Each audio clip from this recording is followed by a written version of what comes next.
Welcome back to the Sports Perspective TV viewers and subscribers. As always, thank you for tuning in.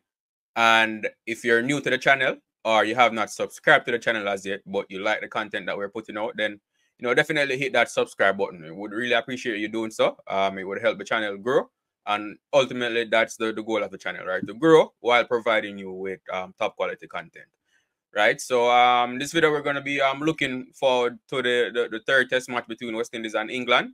Obviously England, they have already won the series by virtue of winning the first two test matches, but there's still something to play for in the third test match. So we're going to be looking forward to the third test match, and also talking about what the team did well in the second test match, what they could have done better, or what they need to improve on, and then what improvements we need to see it going into the third test match, right? So just stick around to the end of the video while we discuss all of these things, right? So firstly, I'll start by let's talk about what they did well, right? Because the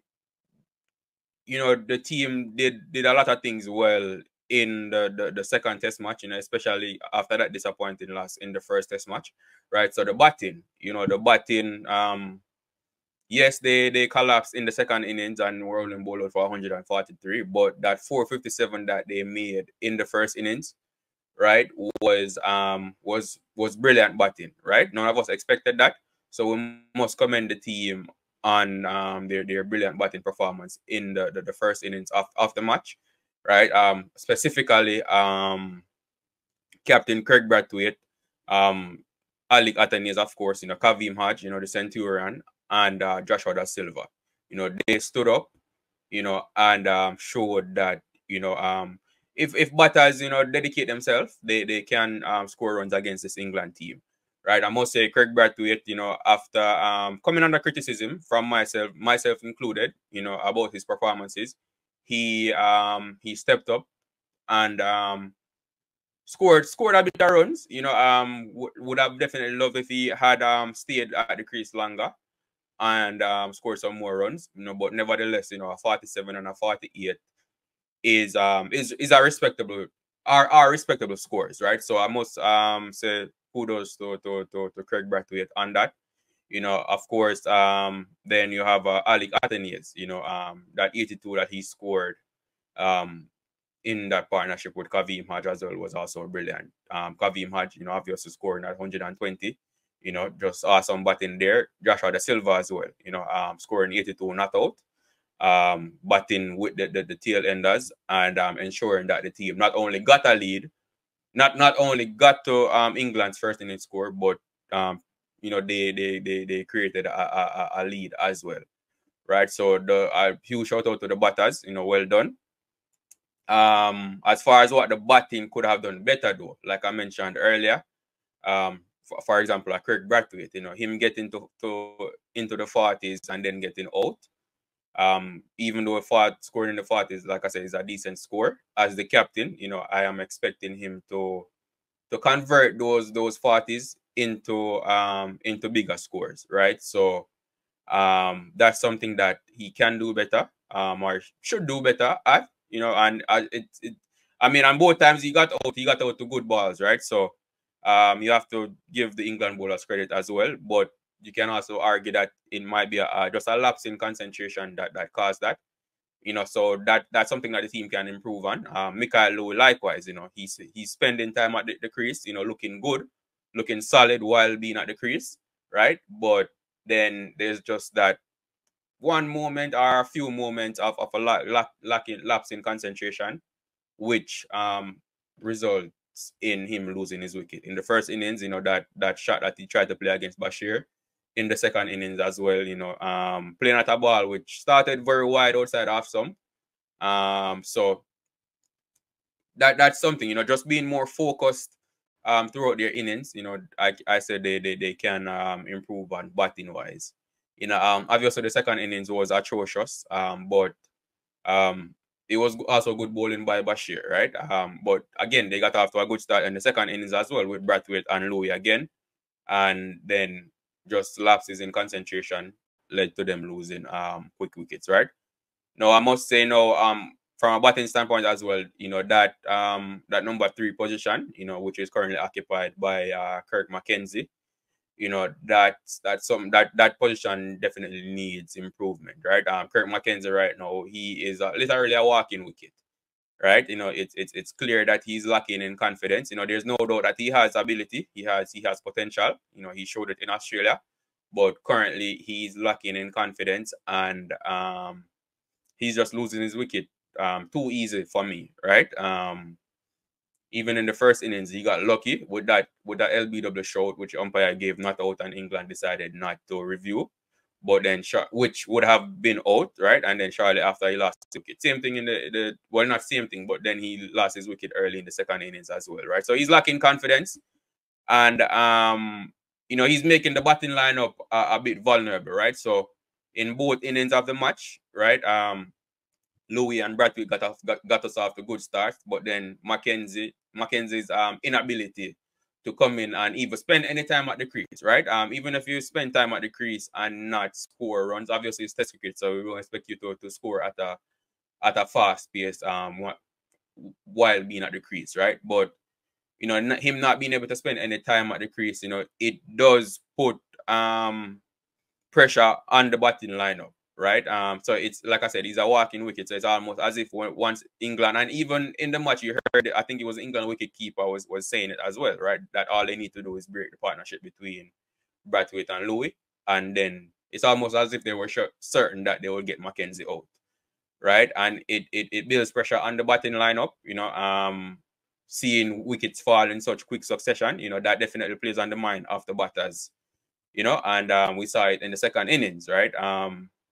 Not only does it put pressure on the batters, you know, it gives the bowling team confidence as well, right? And it builds their momentum, right? And momentum is very important in this game of cricket, right? So England getting 2 or 3 quick wickets, you know, as a result of Mackenzie not being able to spend any time at the crease, then it gives them confidence, and then they are able to put the ball in the right areas or bowl, or just an increase in adrenaline, right? That's what momentum does, and like I said, it builds their confidence and puts the batting team under pressure. And sometimes, you know, the batters will lose their wickets as a result of that, as we saw in the second innings, where the team collapsed, right? If Mackenzie was able to spend a bit more time at the crease, you know, just to what I would say now, slow down the England bowlers a bit, right? Then the team probably wouldn't have collapsed and gotten out for the 143, which they did, right? So that's definitely a position that needs improvement in this third test match. From a bowling standpoint now, right?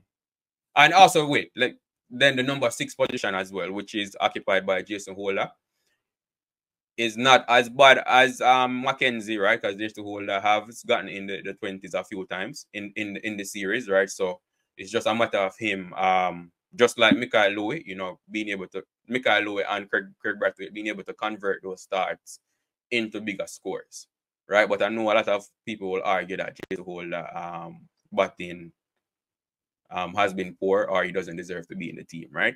But it hasn't been as bad as Kirk McKenzie, I must say.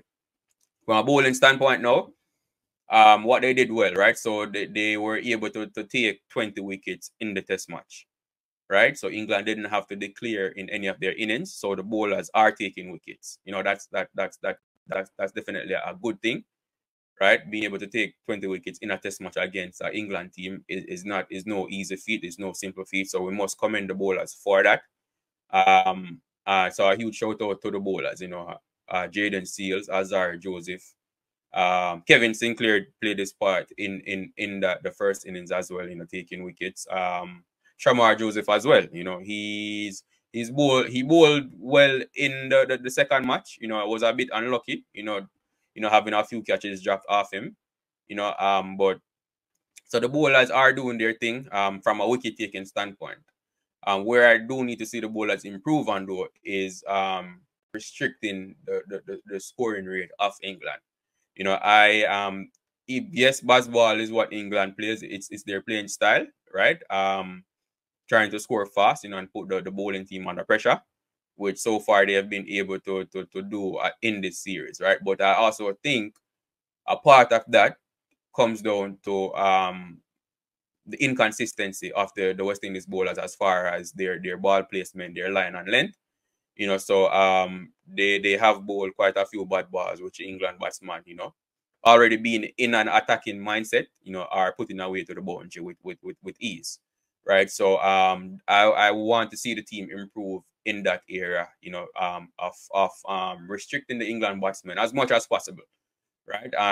And building pressure, right? And I think what they need to do is to approach it, the bowling, with a limited over mindset, right? So England is approaching it with a limited over mindset from their batting, right? You know, with that attacking mindset that they have. So the bowlers also have to have that limited over mindset in their bowling. So whether that's, you know, changing the pace, right? Bowling slow balls, bowling Yorkers, you know, not because it's test cricket doesn't mean that you can't consistently try to bowl Yorkers and stuff like that, you know, things that you would normally do in a limited over game. And the bowlers actually have the advantage, right? With England being, because in the test match cricket, there are no field restrictions, right? As opposed to limited over cricket where there are field restrictions there as far as it relates to how many players you can have outside the circle at particular moments in the game, right? There are no such restrictions in test cricket. So, you know, that should be an advantage to the West Indian bowlers as well.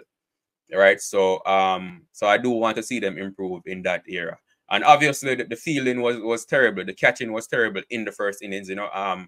If we caught the ball better, England would never have gotten to that 416 that they scored in the first innings. Right. So the fielders definitely need to do better at taking the catches when the bowlers take the wickets, right? Because as you can see, England are attacking. So when the bowlers, you know, are able to edge them off or whatever, whether it's an edge or the ball coming straight out of the middle for bat, but it's a catch, you know, we definitely have to take those catches. You know, some simple catches were put down in the first innings, which led to Olipo, you know, scoring a century. So we have to do better within the field as well, as it relates to taking catches, right? So those are some of the things and some of the areas that I need to see the team improve on, and some of the things that they did well, right? So with that being said, you know, I do expect the team to make changes, but it won't be a lot of changes, right?